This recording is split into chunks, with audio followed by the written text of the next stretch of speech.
You're listening to The Money Hour with your host, Tina Mitchell, sponsored by Absolute Mortgage, a division of Finance of America Mortgage. Now, in the studio, local mortgage and finance expert, Tina Mitchell. Welcome back to The Money Hour with your host and mortgage expert, Tina Mitchell, right here at 1150 AM KKNW, the Saturday, January 9th show. I am here to help you build a strong financial blueprint 1 week and one show at a time. If you're hearing my show at a different time or day, you are listening to a broadcast to talk with the guests that I have in studio. If you have a question for me, you can call the show at 1-855-400-1150. Again, that's 1-855-400-1150 or online at themoneyhour.com. And in studio right now, I'm going to have a conversation with Dr. Chapek with Amen Clinics Northwest. And we're going to talk about investing in brain health. And I'm excited to sit across from the desk with you and have a conversation. As I mentioned in the opening to the show when I was doing the lineup, that I have to say, in the 5 years that I've done the show, I've never had this conversation come in. And we have a lot of conversations on financing, but this is a little twist to it. So I appreciate your time. Oh, it's my pleasure to be here. And a little bit of background about Dr. Chapek. He is a neuropathic physician with primary focus on psychiatry, and Dr. Chapek is passionate about helping patients achieve optimal brain health using highly effective yet gentle therapeutic agents and methods including materials, amino acids, botanic medicine, vitamins, hormones, medication, therapeutic lifestyle changes such as diet and exercise. Graduate from Bastyr University with his neuropathic medical degree and the University of Kansas with a degree in human biology. With nearly 10 years experience in mental health and previous medical director of the Center of Counseling, he has been helping patients at the Amen Clinics Northwest for the past 3 years, which help diagnose and treat a host of brain challenges, including ADD, depression, anxiety, addiction, and Alzheimer. He loves helping patients optimize brain performance and assets the health of their brains. So again, it's just going to be a great conversation and putting this really on a spin around money, because that's what the show is about. But it's common sense that if our brain is healthy and we can take care of that, then we're going to be able to make better decisions in everything, including our finances. So tell me, how does the work at Amen Clinic, working with the patients with different mental health and neurological conditions, relate to finances and investing? Well, you're right, Tina. Absolutely. Brains run the world. And if your brain's not working well, you're going to have more difficulty making decisions, being organized, planning. And when you think about making a decision, whether you're a realtor or you're a business owner, it really comes down to those critical decisions. So if your brain isn't working well, you're going to have more difficulty. Makes sense. And I have to tell you, there's occasionally sometimes that my brain isn't working at maximize potential. So I know exactly what you're saying. Mm-hmm. So which parts of the brain are involved in financial decision making? Well, specifically, when we think about the brain, there's an area right behind your forehead called the prefrontal cortex, mm-hmm. and it's most involved in decision making. And so it comes down to having a healthy frontal lobe. Okay. And what are ways to care for the brain in order to make better financial decisions? So what advice can you share with my listeners there? So what you might want to think about is, of course, getting good sleep.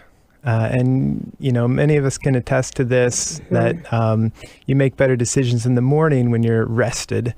And a lot of folks will say, if you're fighting with your spouse, you want to finish the argument at night, don't go to bed unresolved. But actually, it can make sense to wake up to sleep on it, more or less. And you want to sleep on decisions sometimes because you're going to have a rested brain in the morning.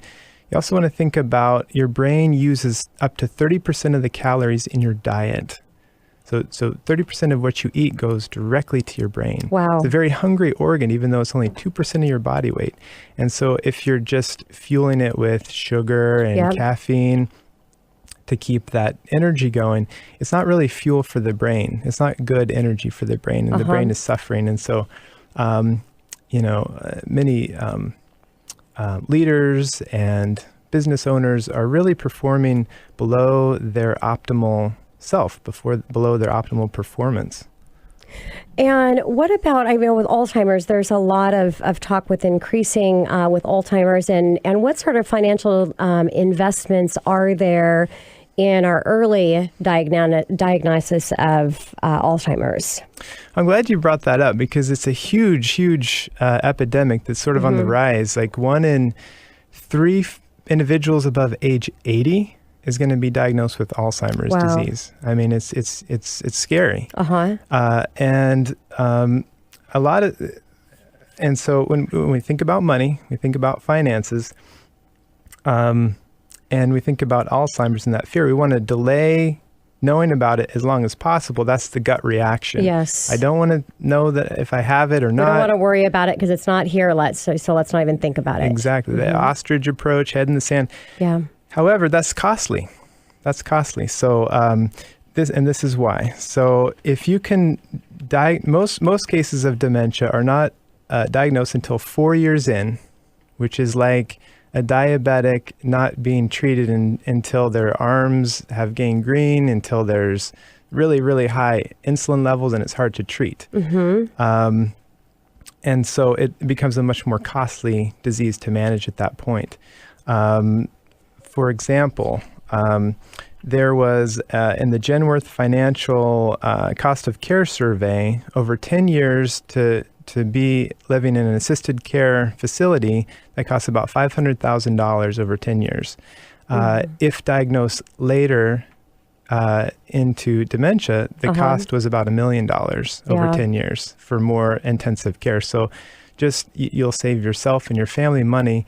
But not only that, think about if you can actually slow the progression or improve symptoms, it's better quality of life. So, Dr. Chapek, for my listeners, what can we do to help with the health of our brain to minimize the chances that we're going to have disease like Alzheimer's? Right, and I think that's what's so exciting too. Is now there's a huge amount of information and knowledge, and I want to get that out there that there are things you can do to make a difference, and they're simple things. For example, eating blueberries, like antioxidant-rich fruits and vegetables, actually can improve memory and slow cognitive decline.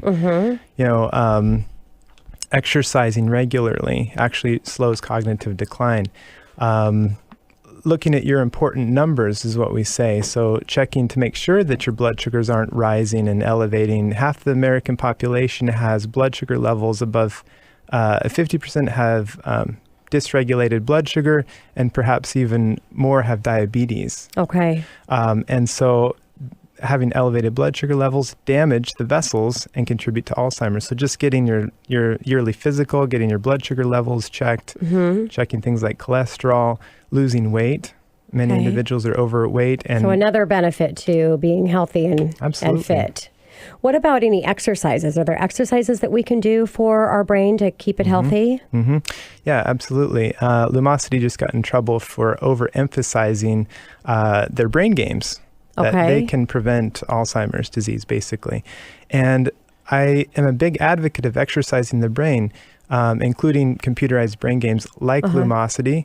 But that's, if you just do that, it's not going to be effective. You need to look at a comprehensive approach. UCLA proved this 2 years ago. They did a study where they took 10 individuals who had mild cognitive impairment, and they were actually able to reverse that in 9 out of 10 of those individuals by putting them on a comprehensive program, meditation, exercise, eating a lower carbohydrate diet, so more vegetables and protein and healthy fats like lean meats, and less carbohydrates like rice and bread and things like that.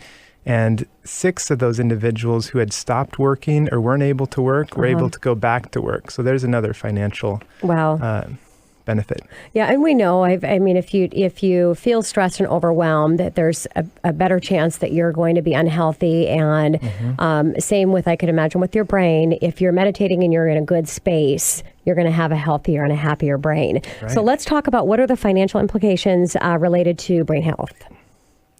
So in addition to making good decisions, I think about it in 2 ways. So both preventing disease and then optimizing performance. And so things like you can exercise your memory and improve your memory, which may help you. Say you're a realtor and you need to remember lots of names or lots of potential investments. Okay.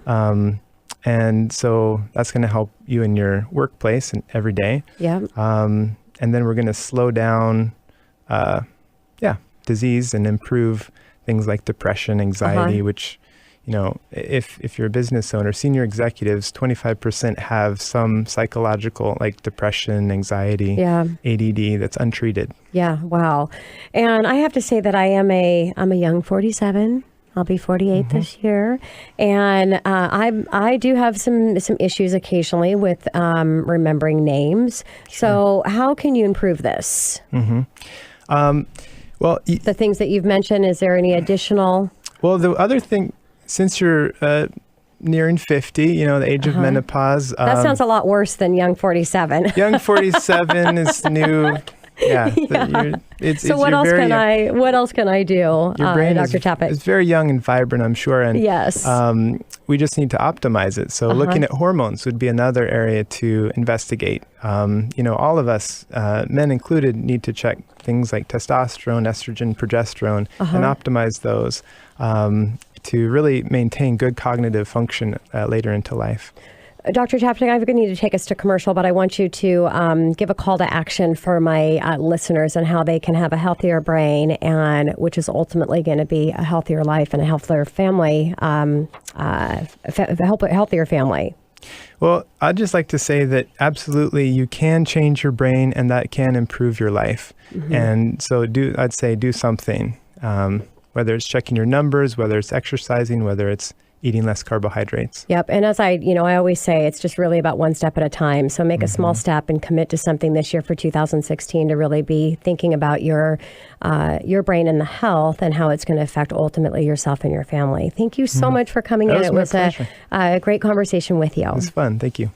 Coming up next on the Money Hour, if you're a seller, you're probably looking at ways to maximize your potential profits in the sale of your home. And to do that, you need to have an expert in this arena to help you strategize on listing and selling your house. And I have in studio Brittany Hannigan with Northwest Group Real Estate right here on 1150 AM KKNW after the short break.